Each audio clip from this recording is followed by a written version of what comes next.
YouTube, and welcome back to the Silver Swanner channel. This is the 36th video in my US typeset series, and today we'll be adding this 1971 Eisenhower Proof Silver Dollar to the typeset. So the Eisenhower dollars, or they're often called Ike dollars, and I'll probably refer to them as both during this video. They were produced from 1971 through 1978. So for a coin that was produced for less than a decade, it has, in my opinion, quite an interesting history to it. The Eisenhower dollars were designed by Frank Gasparo, and on the obverse of both of the two designs, it features the portrait of Dwight D. Eisenhower, the famous Allied commander during World War II, as well as a president of the United States afterwards. The differences in the two designs come about from the fact that this coin was produced during the bicentennial of the United States. And so to commemorate the bicentennial, there was a second design that was produced. I'm going to go ahead and save my thoughts on that particular design because the Intercept type album includes a slot for the bicentennial Eisenhower dollar. So in a future video, we'll talk about that coin in more detail. So back to the Eisenhower dollar, the original design then. Again, on the obverse, it features the portrait of Eisenhower. On the top of it, it features the words Liberty. And on the bottom left, it features the words In God We Trust. And on the bottom, it has the date. Between the date and the bottom of Eisenhower's head, or his neck really, it will feature a mint mark. On the reverse then, for the original design, it's actually a takeoff of the Apollo 11 moon landing mission. That particular design was actually designed by the astronaut Michael Collins, who was part of Apollo 11, and then Gasparo adapted it to fit the coin. So on the reverse then of the Eisenhower dollar, it features an eagle with olive branches in its claws landing on the moon. And in the background, it features a depiction of Earth. On the top of the coin, it features the words United States of America, and below that, E pluribus unum. And then finally, on the bottom of the coin, it features the denomination of $1. Now, the Eisenhower dollars were produced, they were intended for circulation. Those particular dollars were clad, so they did not contain any silver at all.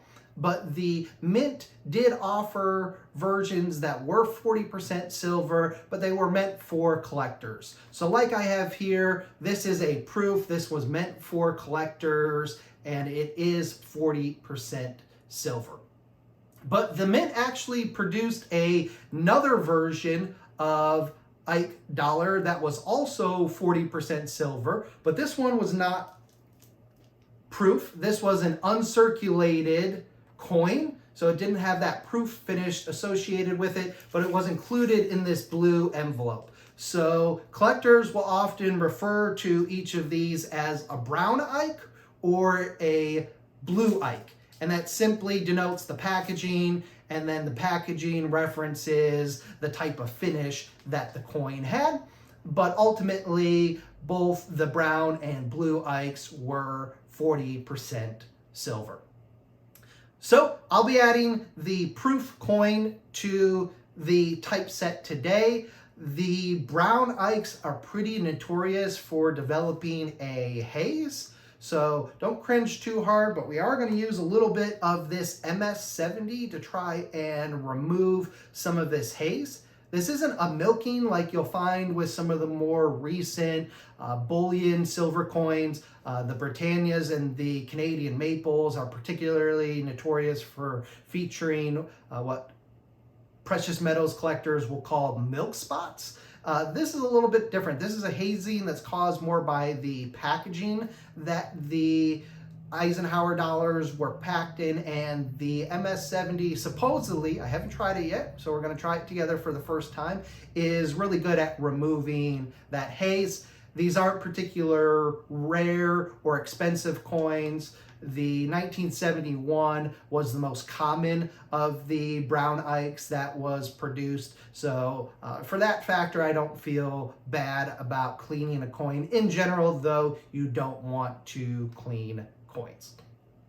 There were also a couple varieties of the different designs, and when we get to looking at this coin under the microscope, we will talk about that in a little bit more detail, since we'll be able to hopefully identify which particular variety this is. So as always, stick around. I'm going to put the coin under the microscope now. We're not going to try and give it a grade this time, since it is in proof condition. It's very hard to judge coins in this particular grade. Then as always, we'll add it to the album. I'll share with you the recap of the album progress in photos. And finally, I'll tell you what I paid for the coin. So stick around.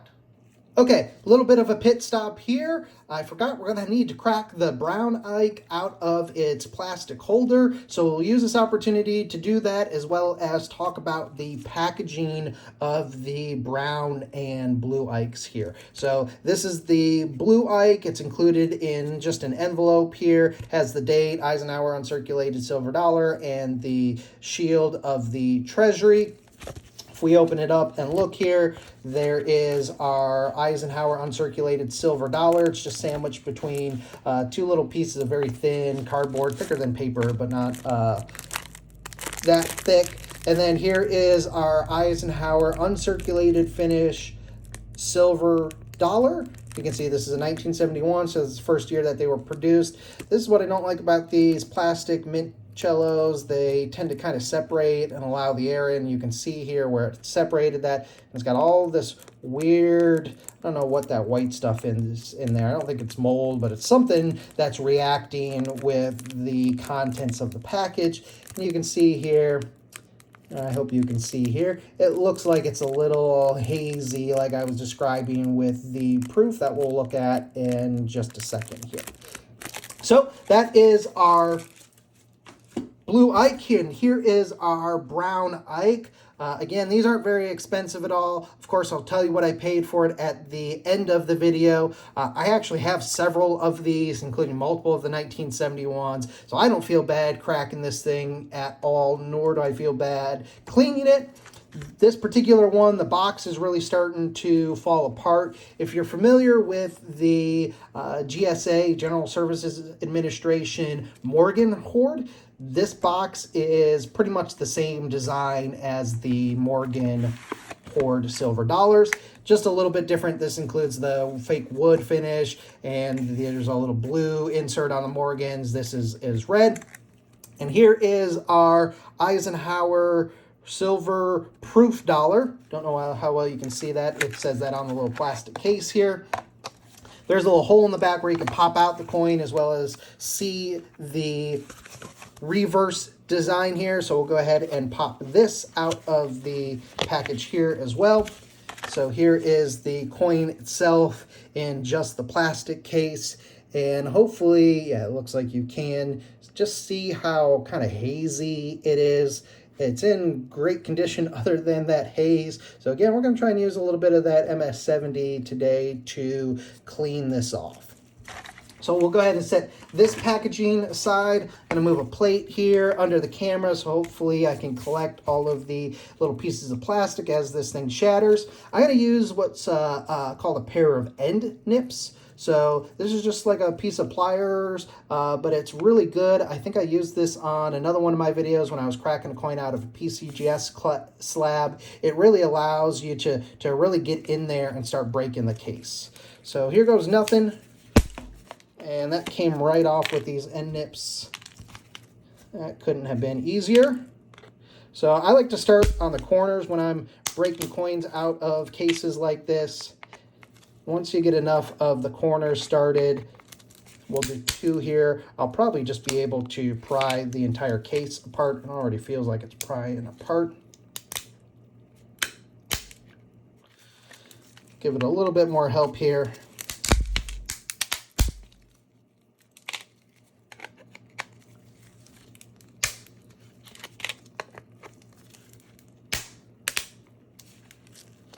All right, let's see if we can't get this thing to separate.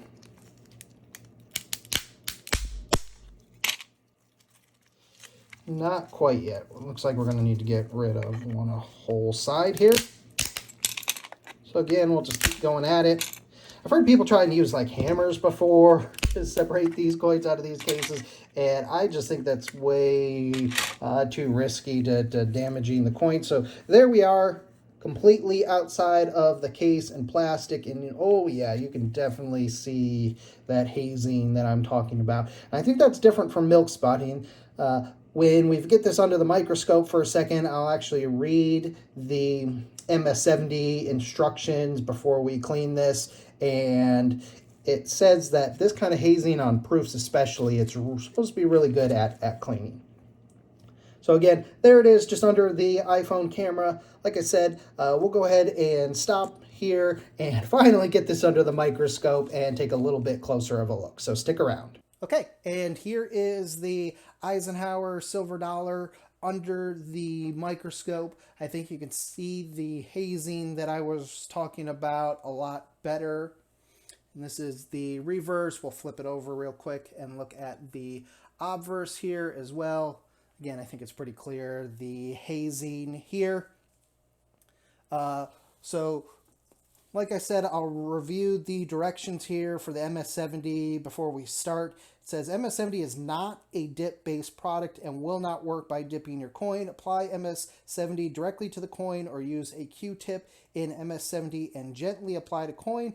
Allow a few seconds for the liquid to penetrate the contaminants of the coin. Then gently massage the surface of the coin with a Q-tip, which has been soaked in MS70. Thoroughly rinse coin in water. I've done this on a few coins before with mixed results. I hear it's really intended for coins like this that are proof finish, MS70, or in this case, it'd be proof 70. But I'm confident that we're gonna hopefully see some difference here. So let me go ahead and move a plate under the microscope just in case we make a big mess here. And I've got my Q-tips here as well. I'm going to shake up the MS70.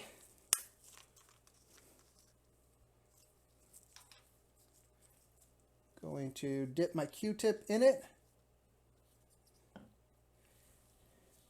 And we're actually going to pop the coin out here first. There we go. The coin is out of that plastic. And there we go, and oh my goodness, the haze is just coming right off.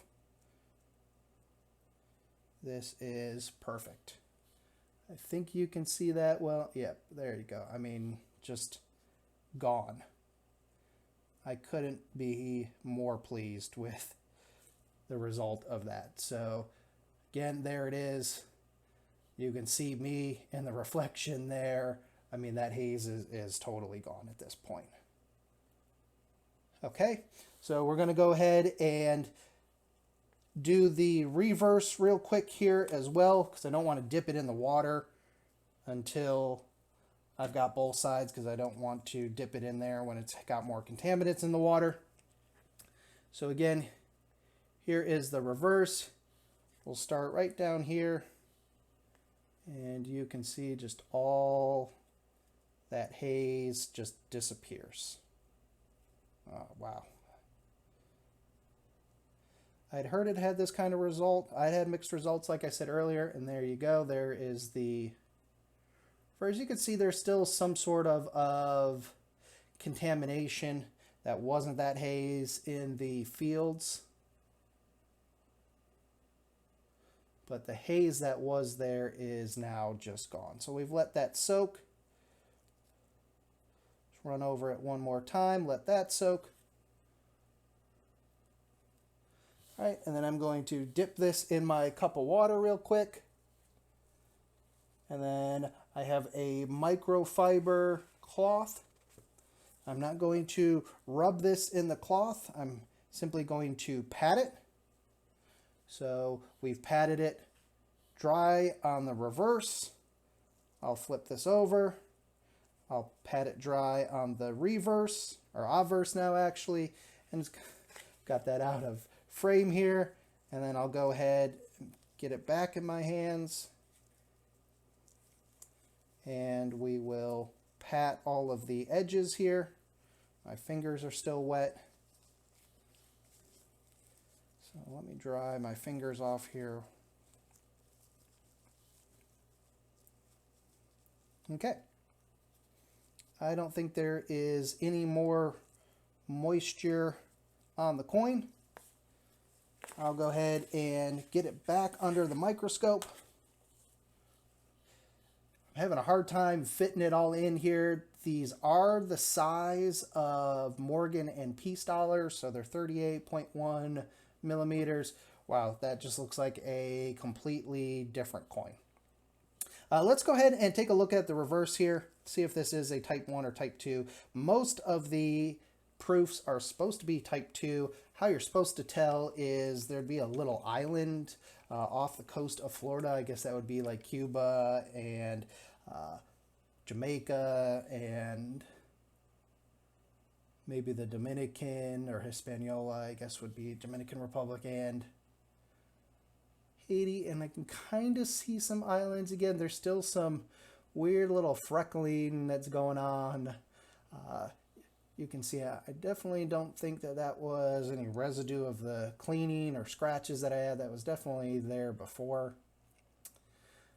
But I'm having a hard time tell. I bet this is probably a type 2. I believe you can also tell by the letters here, but I didn't pay much attention to that when I was looking at PCGS. So we'll figure that out maybe another day. It looks like we got a little bit of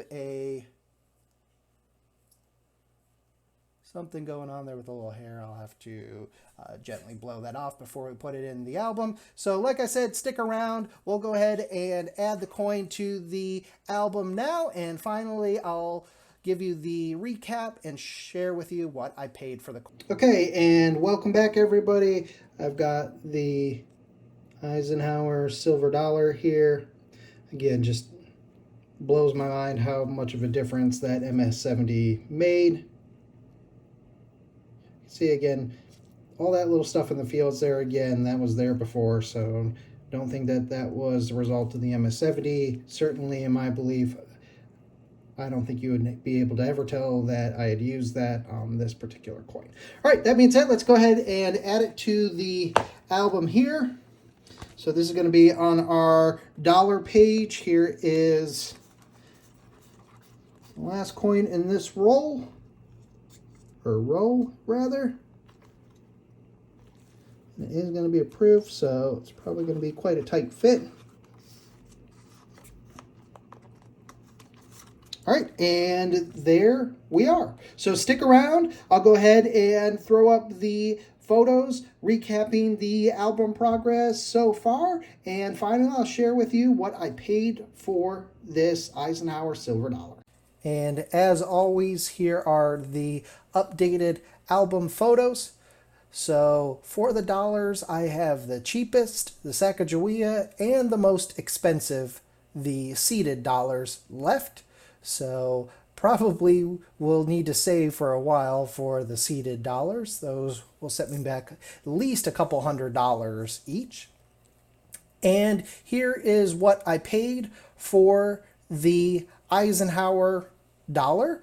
I actually bought this as part of a lot of 7 Eisenhower dollars, a couple browns, a couple blues, and a bicentennial.